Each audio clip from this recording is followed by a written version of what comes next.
If you like my videos and you want such more videos, then do like, share and consider subscribing.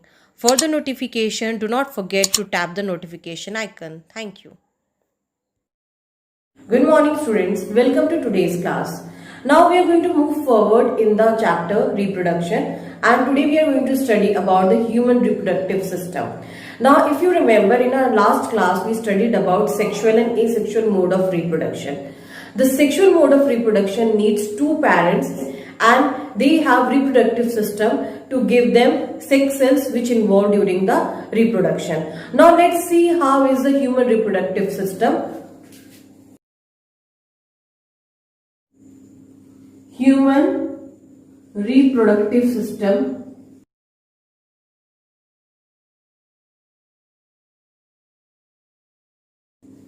In your previous classes, you have studied about the different systems in the body, like digestive system, respiratory system, circulatory system. Reproductive system is also a system where the group of organs are coming together for a particular function. So this system is also very important. Now human reproductive system, we have to study the two systems.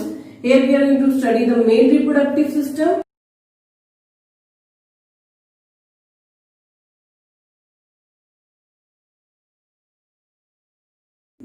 and female reproductive system.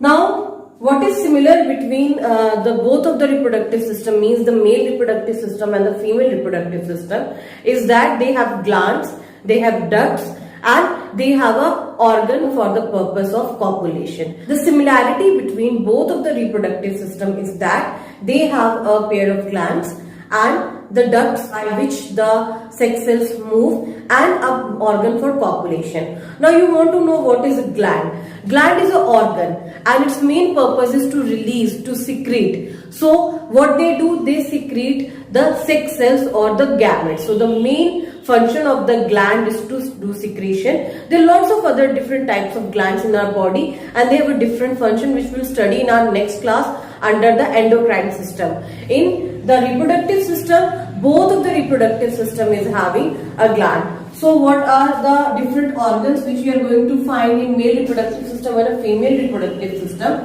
The first one is testis. Testis is a gland which is found in the male reproductive system and its main function is to secrete two things. One, sperm,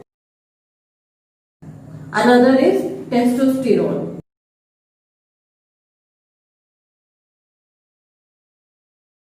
Now what are these? This is the male gamete, means the gamete which fuses with the female gamete, that is sperm.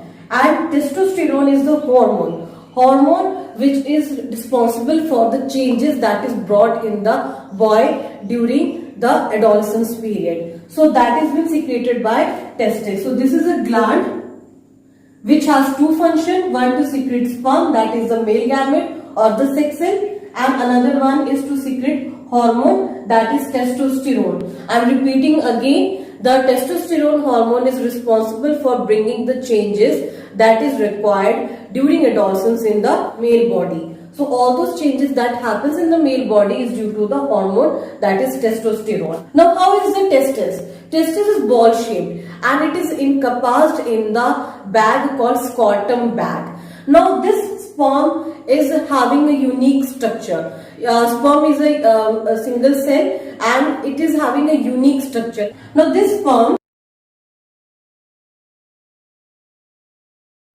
which is the male gamete or sex cell, has a unique structure. It has a head, the neck and the tail. Now why this kind of structure is there? It is a cell, so all the features of cell is there inside it, means the cell membrane, the nucleus and the cytoplasm. The tail is there for its movement. Now what happens during the process of fertilization? The sperm has to move into the female body. Therefore, for the movement, this kind of structure is there. If you remember in the chapter cell and its structure, we discussed a point that the shape of the cell is responsible for the function of the cell. Here also you can see the shape of the cell is due to the function it does. So this part of the body of the sperm cell is called head. This is called neck, and this is tail. Now what are the other organs that is present in the male reproductive system? It has a pair of ducts, or we can call it as a pipe. Now these ducts are called as vas deferens or sperm ducts. Remember what I told you about the ducts? Ducts are like pipes.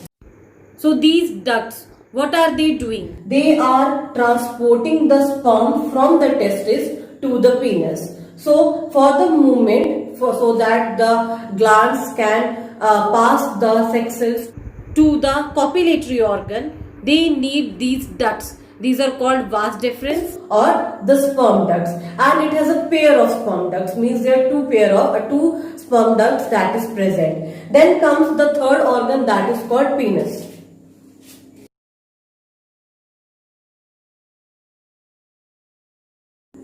This is for the copulation. This organ is present in the outer side of the body, and this is mainly for the copulation or for passing the urine. So the testis, which produces sex cells or the gametes, means the sperm, it passes it through the vas deferens to the penis. The next organ is urethra.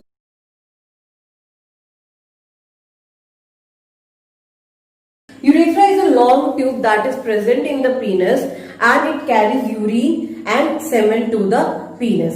What is semen? Semen is a liquid in which the sperms are present. So how is the structure of the male reproductive system? It consists of the testis, a pair of testis, that is a gland. Do remember, testis is a gland, and it has a main function to secrete, to release. What to release? It releases the male gamete or the sex cell, and it releases the hormones. That hormones is called testosterone, which is responsible for the growth, which is responsible for the secondary sexual characters that exist in the adolescent boy. Means all those changes which you see in a male during adolescence is the changes that is brought by the testosterone. Then it has a pair of ducts, that is vas deferens or the sperm ducts.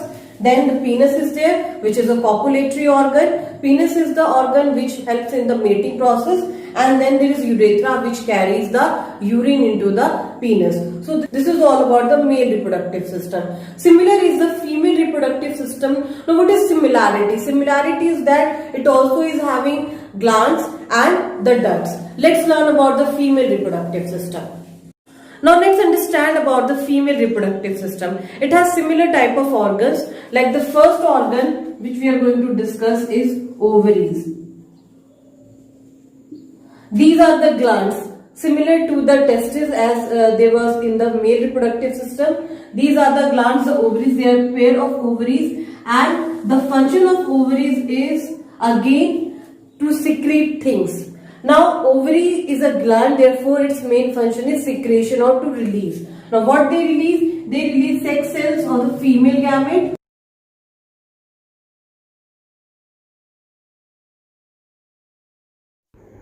which is called a ovum, and hormones.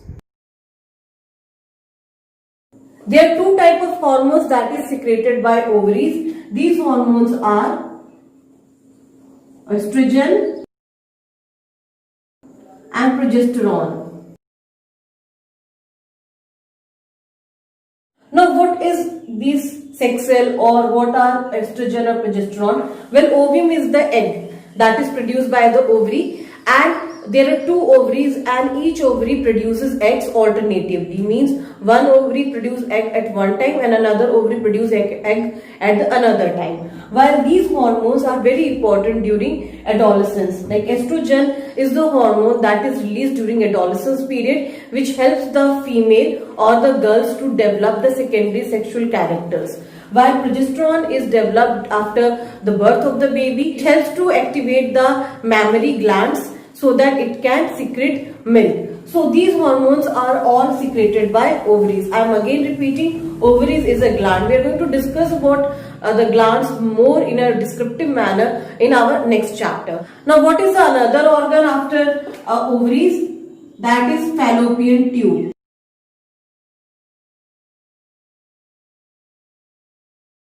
Fallopian tube is similar to how was the vas deferens. Means these tubes or these ducts carry the sperms or the sex cell, the ovum, from the place of their release to the place where it is needed. There are again two fallopian tubes. This is also called as oviducts.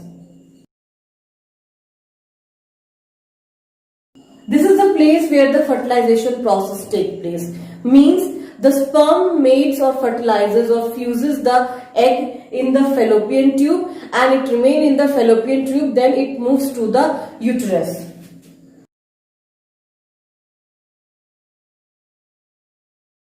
Uterus is an organ, this is a muscular organ which is connected to the fallopian tube. Now once the egg is being fertilized by the sperm, then the fertilized egg, that is zygote, moves to the uterus for the further development. So uterus plays a part in the development of the zygote once the egg is being fertilized by the sperm.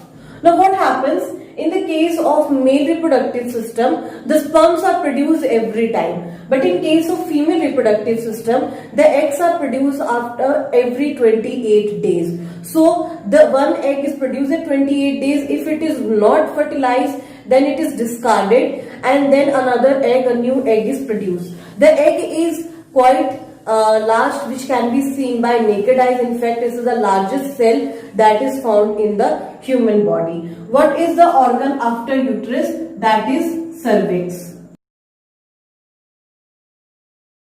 This is the organ, this is a muscular ring organ that is present below the uterus. So you can see the different organs that is present in the female reproductive system, and as you can see, the similarities between male reproductive system and the female reproductive system is that they both have glands and they both have ducts, and the main function of gland is to produce sex cell or the gametes and plus the hormones, which makes a human body enable for the process of fertilization. As you know that a human body cannot do the process of fertilization from the birth. The body has to be prepared for that, and thus the hormones prepare the body during the adolescence period due to hormones that helps in the development of secondary sexual characters.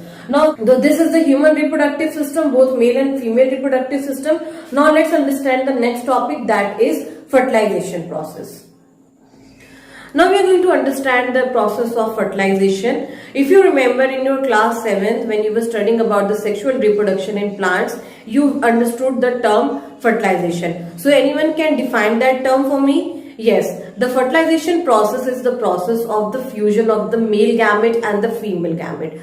As you know that the sexual reproduction needs both of the parents, and therefore both parents give sex cells which fuses together in the process of fertilization. So what is the definition of fertilization? This definition is often asked.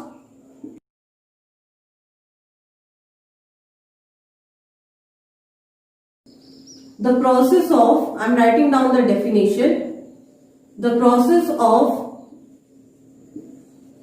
fusion of male gamete and female gamete is called fertilization.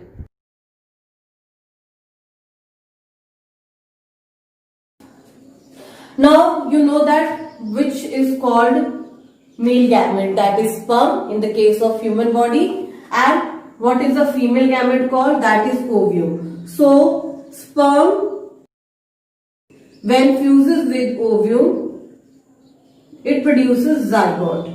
Zygote is the final product after the process of fertilization. The fertilization process takes place inside the female body. The sperm is released into the female body, and when it fuses with the ovum, then it produces zygote.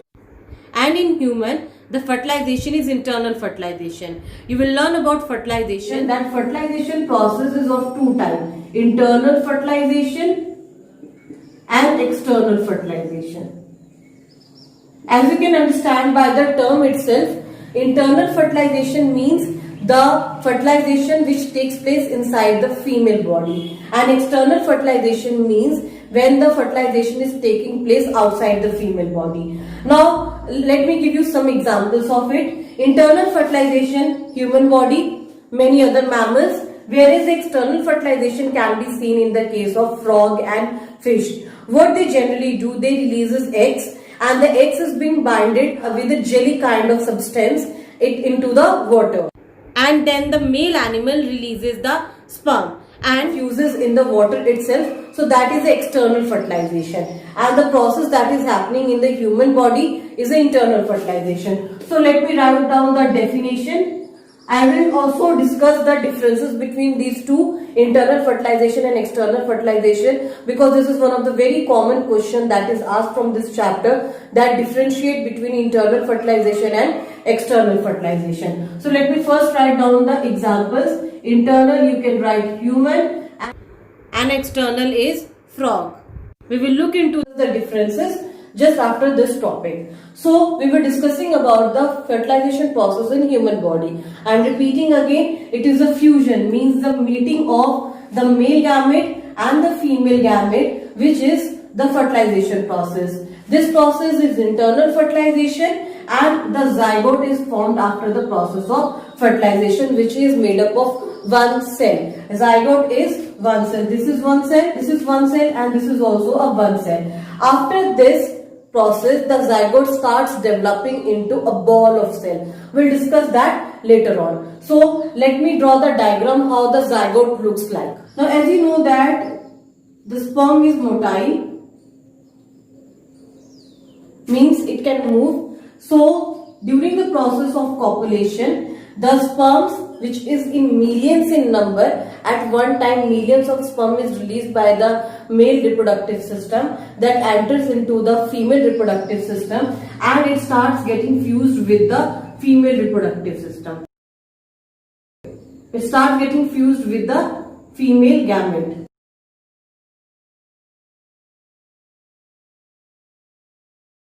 So many cells enter, but only one sperm fuses the female gamete, which let it produce a zygote. Here the nuclei are fusing together. So this is sperm, this is egg, and this is the zygote. Do remember that millions of sperm are produced at one time, but in female body only one egg cell is produced at one time, and every 28 days, if it is not fertilized, then after 28 days it gets discarded from the body during the menstrual cycle and a new egg is produced. So if there is a process of copulation at that time, then it forms into zygote. Now what happens after the zygote is formed, we will discuss that in the next topic.